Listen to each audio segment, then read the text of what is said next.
Bonjour, on se retrouve aujourd'hui pour une nouvelle vidéo YouTube. Je suis ravie de vous retrouver après plusieurs mois d'absence. J'ai, comme vous le savez peut-être, déménagé à Marseille pour une nouvelle vie, pour plusieurs raisons. Déjà, je voulais me concentrer sur mes projets d'écriture et donc m'isoler un peu, mais aussi parce que j'étais un petit peu écrasée par la vie parisienne et par le sentiment de FOMO, Fear of Missing Out. Il y a tellement d'événements à Paris tout le temps que j'avais peur et j'étais mal à l'aise avec le fait de ne pas être partout tout le temps. J'avais envie d'assister à tout, d'être à toutes les projections, toutes les expos, tous les anniversaires de mes amis et je tenais plus du tout le rythme, ma vie sociale étant trop importante par rapport à mon travail. Donc j'ai décidé de m'éloigner, de me rapprocher de la nature et de changer mon quotidien puisque j'en avais l'opportunité. Donc ça fait maintenant 2 mois que je vis à Marseille et j'avais envie de revenir avec cette vidéo pour vous parler de un peu les activités que j'ai mis en place, non seulement pour supporter l'hiver car il faisait froid et moche et que l'hiver on n'aime pas trop, mais aussi pour affronter un peu la solitude.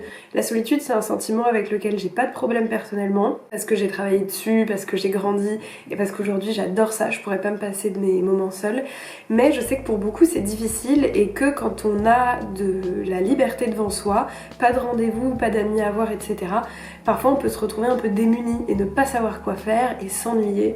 Et pour moi, venir ici et avoir assez peu d'amis finalement et de gens à voir, ça m'a permis de reconnecter avec cette part d'ennui là que finalement j'ai rendu très bénéfique et je me suis pas ennuyée du tout puisque j'ai pu redévelopper des activités en solitaire que j'avais pas faites depuis un long moment et qui m'ont fait extrêmement de bien au mental et qui m'ont permis de tenir l'hiver même quand j'étais enfermée à la maison. Donc dans cette vidéo, j'ai décidé de revenir sur toutes les activités qui m'ont fait du bien et que j'ai redécouvertes ces derniers mois. La première, c'est que je me suis remise à écrire des cartes. D'abord c'était des cartes de vœux en janvier, mais très vite ça s'est transformé en juste écrire des cartes postales à des amis. C'est quelque chose que je fais souvent mais en période de vacances. Là je me suis dit que j'avais le temps d'écrire des grosses missives à des gens que j'aime et c'est très chouette parce que grâce à ça j'ai écrit à des personnes que j'avais pas vues depuis très longtemps. Ce qui m'amuse beaucoup c'est en brocante ou en ressourcerie de trouver des cartes postales parce qu'il y en a finalement plein et des cartes postales un peu amusantes, soit artistiques, soit avec des beaux paysages, etc. Je vous recommande d'écrire des lettres à la main, ça permet aussi de maîtriser un peu mieux son écriture. Le fait qu'on ne puisse pas corriger, que ce soit un mail ou un texto, permet d'avoir une plus grande conscience, je trouve, de l'écriture et du poids des mots qu'on choisit pour écrire aux gens. Donc vraiment c'est un truc que je vous recommande si vous n'avez pas du tout l'habitude, essayez d'écrire des cartes postales.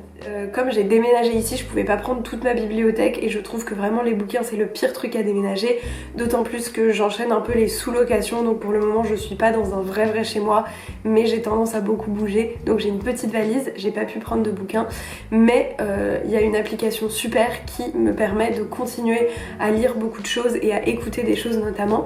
Il s'agit de Nextory qui est le partenaire de cette vidéo. C'est une application sur votre téléphone que vous payez avec un abonnement mensuel et il y a plusieurs paliers qui vous donnent accès à tout type de lecture. Vous allez avoir des magazines mais aussi des romans graphiques, ce que moi j'adore et qui coûtent un peu cher et qui est forcément plus difficile à bouger. On va avoir des romans mais aussi des bouquins de développement personnel. Moi j'ai pu notamment trouver des choses plutôt intéressantes sur mon hypersensibilité avec ce roman Suis-je hypersensible de Fabrice Vidal que je vous recommande grandement si vous vous identifiez à cela. Mais il y a aussi beaucoup de livres en audio et ça c'est vraiment chouette quand on fait des activités ou juste qu'on a perdu l'habitude de la lecture et qu'on n'a pas envie de faire cet effort là. Avoir les bouquins en audio, je trouve que c'est une bonne manière de retourner à la lecture d'une autre manière et donc Nextory vous permet ça. En tout cas je remercie Nextory d'être le sponsor de cette vidéo et de me permettre de continuer à vivre ma meilleure vie sur les réseaux sociaux. En parlant de Nextory et de livres audio notamment, j'ai beaucoup fait d'activités manuelles et c'est aussi un truc sur lequel j'avais envie de revenir. Et en fond, j'écoutais tout le temps soit des bouquins, soit des podcasts. Alors ce que j'ai fait notamment des perles. Je me suis retrouvée une passion perles, j'ai retrouvé des vieilles boîtes de quand j'étais enfant et je me suis mise aussi en ressourcerie et en Emmaüs à la recherche de boîtes de perles.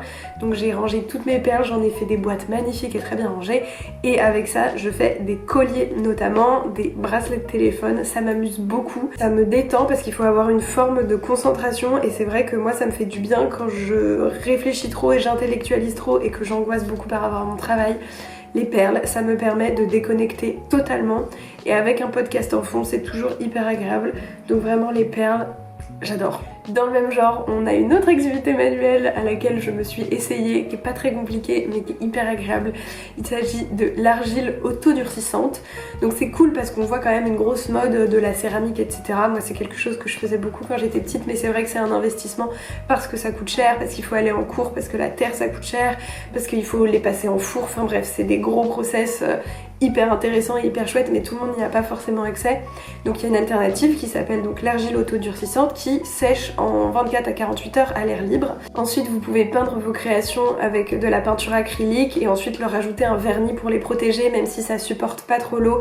C'est chouette pour faire des bougeoirs notamment ou des petites coupes à la bijou, en tout cas moi c'est ce que j'ai fait et vraiment ça m'a encore une fois apaisée. Cette fois-ci j'ai fait ça devant les réalités un peu merdiques. Je pense notamment à la série Ultimatum sur Netflix qui est une série que Zoé m'a recommandée, qui est vraiment délicieuse parce que absolument pourrie et que parfois ça fait du bien d'avoir du divertissement très idiot plutôt que de regarder des bons gros films intello et d'auteur. Parfois on a besoin d'une petite pause aussi et donc faire de l'argile autodurcissant en regardant Ultimatum a été une réelle passion ce dernier mois. Une autre de mes activités favorites dans ce mois d'hiver, et j'en ai parlé beaucoup sur Patreon, si vous me suivez pas sur Patreon et que vous avez les moyens de le faire, n'hésitez pas, c'est trop cool. Vraiment c'est une plateforme où je crée beaucoup plus régulièrement toutes les semaines et puis je développe un peu les formats.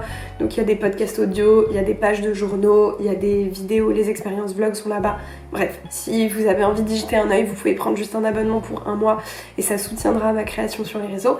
Mais toujours est-il que sur Patreon j'ai beaucoup parlé de ça, de mes vision boards.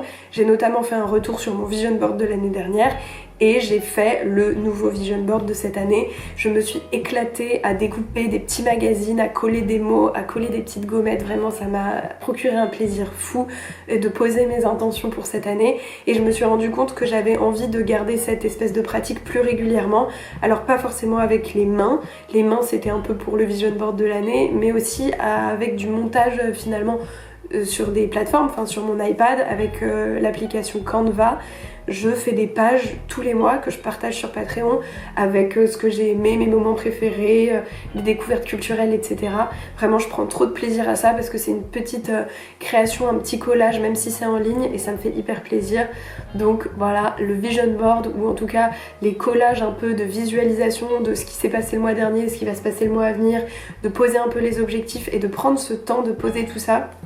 Vraiment je me rends compte que ça me fait du bien parce que ça me permet aussi d'être concentrée là-dessus, non seulement au chemin que j'ai déjà parcouru mais aussi qu'est-ce que j'aimerais mettre en place, quels sont mes objectifs du mois et à la fin du mois je vois si je les ai atteints ou pas et en fonction je réajuste et je vois comme ça comment j'évolue et vraiment en tout cas depuis le début de l'année c'est top et ça m'a fait vachement de bien, notamment parce que le premier mois à Marseille ça a été hyper dur pour moi de bosser sur tout ce qui est cinéma, donc ce qui est mon vrai métier entre guillemets, écrire des scénarios et tout ça a été hyper galère et donc j'ai dû remettre des process en place pour mieux le faire sur les mois qui ont suivi et je pense que les vision boards m'ont vachement aidé à ça. C'est quelque chose d'assez stupide et d'assez facile, mais en fait je me suis rendu compte ces derniers mois, notamment à Paris et pendant l'hiver, j'ai beaucoup de mal à faire de la cuisine. Je suis vraiment très flemmarde, j'ai pas le goût de ça et donc je commande vachement, je mange des trucs un peu à emporter à gauche à droite et tout, ce qui est vraiment pas une super bonne idée, ni pour le porte-monnaie ni pour la forme physique finalement.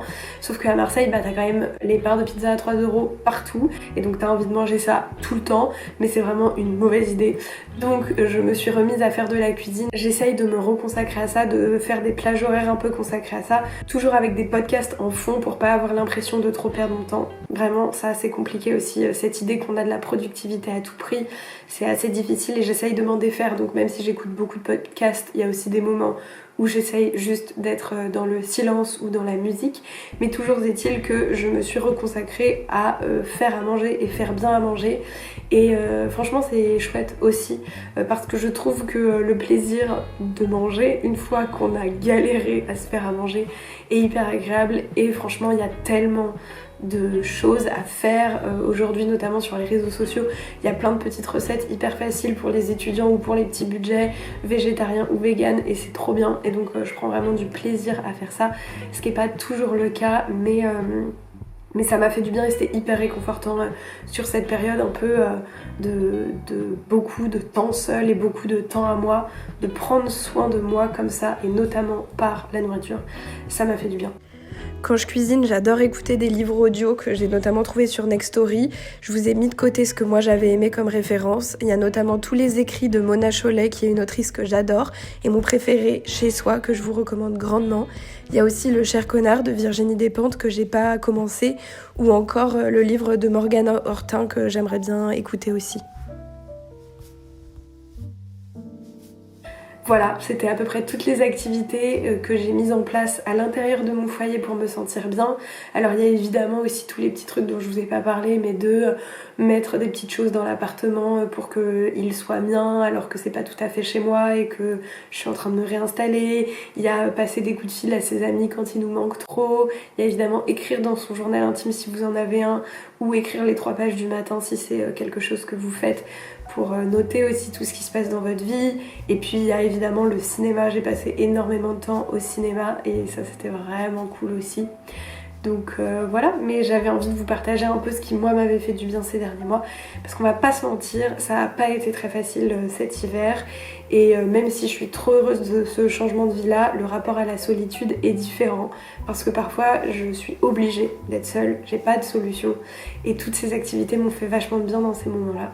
C'est pour ça que j'avais envie de vous les partager. J'espère que je vous aurai donné envie de faire des choses et je vous aurai donné d'une manière le goût de la solitude. Je vous rappelle que vous avez ce code promo avec Nextory qui vous permet d'accéder à des livres audio ou à des livres pas audio sur vos tablettes ou vos téléphones portables. Je vous mets aussi toute une liste de podcasts, de séries de podcasts notamment que j'ai découvert ce mois-ci qui pourraient vous intéresser. Encore une fois, si vous souhaitez me soutenir autre part et avoir plus de contenu de ma part, n'hésitez pas à me soutenir sur Patreon. J'y publie plus régulièrement. Et puis j'espère revenir très bientôt avec un nouveau format. Je suis en train de retravailler plein de choses, mais j'ai vraiment hâte de ce qui s'en vient. Merci d'avoir regardé cette vidéo. À très bientôt et on se retrouve aussi sur Instagram évidemment parce que j'y suis plus régulière. Au nom de Jamira. Voilà, merci beaucoup, à bientôt, salut!